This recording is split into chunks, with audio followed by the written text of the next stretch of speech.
You know, as we begin to think about goals and dreams, given my circumstances, born in an abandoned building on a floor, being adopted, being labeled educable mentally retarded, failing twice in school, no college training, never worked for a major corporation, to believe that I had something of value. Have you ever thought about something you wanted to do and you talk yourself out of it? It's very important to realize that I found that most people fail in life not because they aim too high and miss.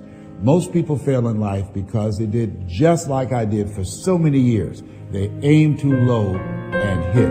They didn't believe in themselves. So I want you right now to revisit and look at your goals and dreams, and let's raise the bar. And I want you to say with me, it's possible. It's possible. It's possible. I can do this. I can make this happen. No matter how bad it is or how bad it gets, I'm going to make it. It's possible.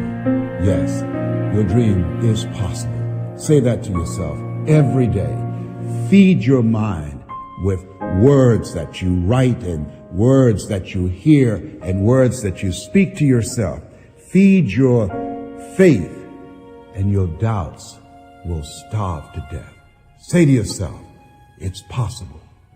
It's possible.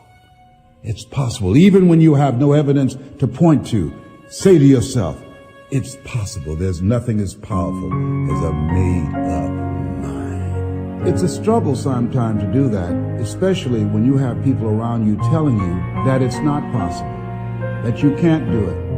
And they're constantly pointing out your failures of the past, constantly reminding you of all of the things that you don't have going for you. I'm reminded of the story of the two little boys that were playing on some ice during the winter.